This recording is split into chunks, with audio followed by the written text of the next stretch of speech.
Saya akan menerangkan bahagian pendahuluan. Kesesamaan gender merupakan perilaku yang adil tanpa membezakan jantina sama ada lelaki dan perempuan. Ia untuk memastikan bagi mana-mana jantina mempunyai akses dan berhak untuk menerajui dalam bidang ekonomi, sosial dan politik. Kesesamaan gender ini telah menunjukkan bahawa lelaki dan perempuan mempunyai hak yang sama dalam membuat keputusan dan hak dalam menyuarakan pendapat. Ada setengah masyarakat telah menyalahertikan bahawa perempuan telah mengambil alih peranan lelaki. Ada juga setengah mengatakan bahawa golongan ini telah menyokong kebebasan seksual sehingga isu ini telah dipandang negatif oleh masyarakat lain. Seterusnya, saya akan menerangkan isu dan justifikasi. Dalam persidangan wanita sedunia ketiga di Nairobi pada tahun 1985, konsep gender mainstreaming pertama kali diperkenalkan. United Nations mencipta konsep ini untuk menekankan pembangunan masyarakat. Persidangan wanita sedunia yang kelima di Beijing pada tahun 1995 menjadi tempat idea itu dibincangkan dengan serius dan kemudian merasmikan konsep itu secara rasmi. Kesaksamaan adalah isu utama persidangan itu. Platform for Action telah dibangunkan oleh delegasi daripada setiap negara yang menyertai persidangan untuk mencapai objektif kesaksamaan dan peluang untuk wanita. Konsep asas gender mainstreaming adalah untuk meningkatkan peranan wanita dan memberi mereka kuasa dalam perkara seperti kemiskinan, pembuatan keputusan, isu kanak-kanak perempuan, keganasan terhadap wanita dan isu lain yang berkaitan dengan wanita. Oleh itu, sebagai tindakan untuk melaksanakan rancangan yang telah dibuat, satu dokumen telah diwujudkan dalam persidangan tersebut. Konsep rasmi gender mainstreaming yang diputuskan oleh United Nations Economic and Social Council (ECOSOC) adalah mengarus-perdanakan perspektif jantina ialah proses menilai implikasi kepada wanita dan lelaki daripada sebarang tindakan yang dirancang, termasuk perundangan dasar atau program dalam semua bidang dan pada semua peringkat. Ia adalah strategi untuk menjadikan kebimbangan dan pengalaman wanita serta lelaki sebagai dimensi penting dalam reka bentuk, pelaksanaan, pemantauan dan penilaian dasar dan program dalam semua bidang politik, ekonomik dan kemasyarakatan supaya wanita dan lelaki mendapat manfaat yang sama dan ketidaksamaan tidak berterusan. Matlamat utama adalah untuk mencapai kesaksamaan jantina. Pengkaji terdahulu telah menggunakan definisi ECOSOC untuk mendefinisikan semula gender mainstreaming. Majoriti kajian terdahulu mendapati bahawa gender mainstreaming adalah kaedah yang paling berkesan untuk mencapai kesaksamaan gender. Walau bagaimanapun, isu utama yang dihadapi ialah pendefinisian sebenar gender mainstreaming. Pelaksanaan dasar akan menjadi lebih sukar jika definisi gender mainstreaming tidak jelas. Di Malaysia, persoalan gender bukan sahaja terdapat dalam wacana ilmiah tetapi ia juga diarus-perdanakan dalam kedua-dua rancangan Malaysia ke-8 tahun 2001 hingga 2005 dan rancangan Malaysia ke-9 2006 hingga 2010. Kajian ini bertujuan untuk menangani isu gender, terutamanya berkaitan dengan wanita untuk membenarkan wanita, mempamerkan potensi mereka dan terlibat lebih cekap sebagai rakan dalam pembangunan bersama kaum lelaki yang selaras dengan matlamat negara. Walau bagaimanapun, isu diskriminasi wanita ini adalah serius dan sensitif. Kerajaan Malaysia terus mengiktiraf bahawa wanita adalah penting untuk pembangunan negara dan menyokong mereka dengan memasukkan hak mereka dalam agenda pembangunan lestari iaitu Sustainable Development, termasuk mencapai kesaksamaan gender dan memperkasakan hak wanita. Dalam kebanyakan kes, adalah sukar untuk membezakan kajian gender daripada kajian wanita. Terdapat banyak statistik dan laporan mengenai isu kesaksamaan gender tetapi tiada langkah yang jelas dan praktikal untuk mengatasi isu ini. Secara keseluruhan, kesaksamaan gender melibatkan lelaki dan wanita untuk mempunyai kesempatan, kemungkinan dan kemudahan yang sama untuk mencapai kesejahteraan dan melaksanakan hak asasi manusia. Lelaki maupun wanita mempunyai ruang yang sama dan peluang untuk membantu membangunkan negara serta menikmati manfaat yang sama daripada hasil pembangunan yang mempan. Kita pergi kepada sorotan literasi. Satu sorotan literasi yang penting dalam konteks kesesamaan gender ialah pengiktirafan jurang jantina dalam akses kepada pendidikan dan selit huruf. Antara sorotan dalam usaha menggalakkan kesesamaan gender ialah dengan menutup jurang jantina dalam pendidikan rendah. Hal ini dikatakan demikian kerana banyak negara telah mencapai kemajuan yang besar dalam merampakkan jurang jantina dalam enrolment pendidikan. Selain itu, peningkatan tumpuan terhadap pendidikan kanak-kanak perempuan.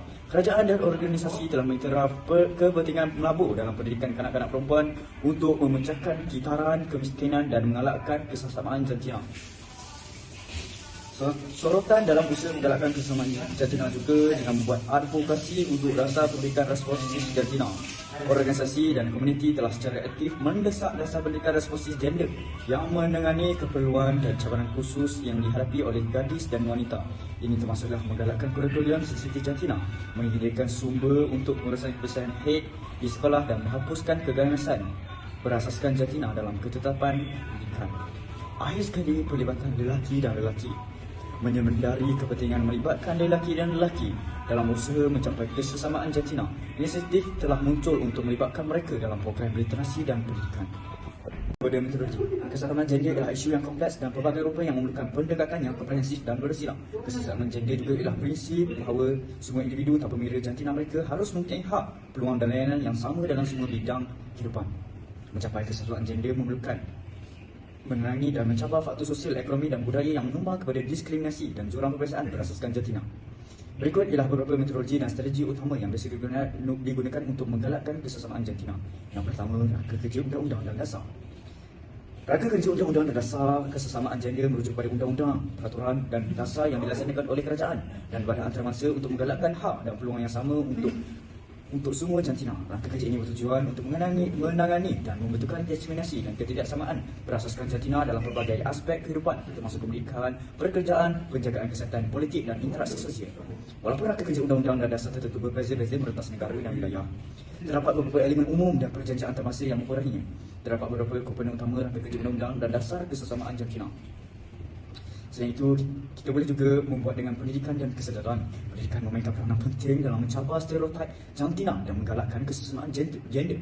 Ini termasuk menyampadukan kesesamaan jantina ke dalam kurikulum sekolah, menggalakkan kempen kesedaran dan menyediakan latihan mengenai isu sensitif jantina untuk pendidik, pengubah dasar dan pihak berkepentingan lain.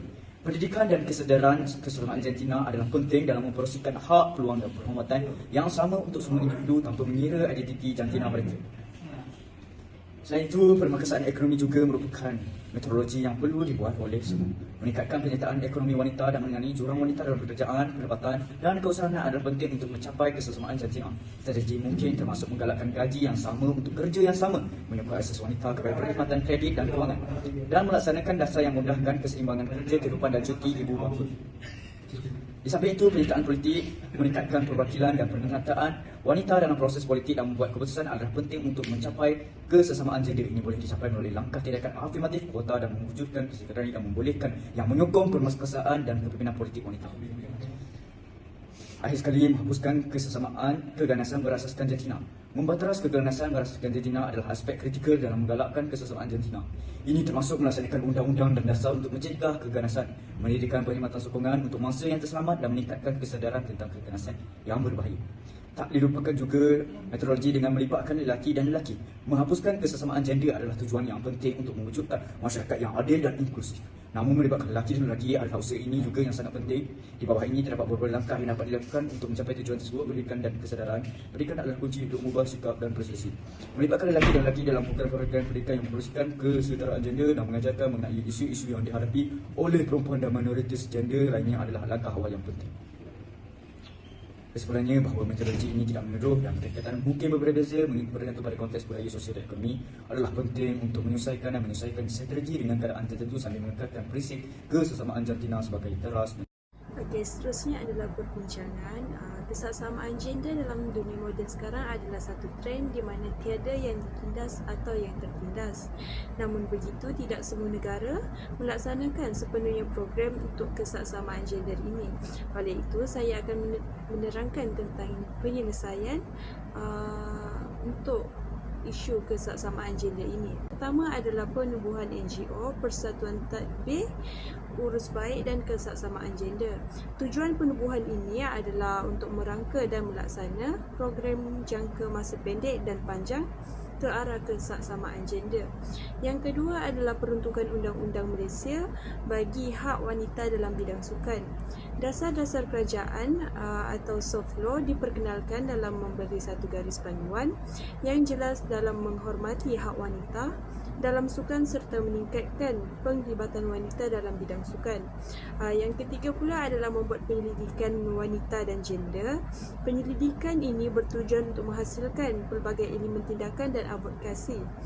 Contohnya, Kajian Kanita terhadap keganasan rumah tangga di negara ini disertakan juga dengan perkongsian dapatan kajian dan konsultan bersama-sama pemegang taruh pelbagai sektor.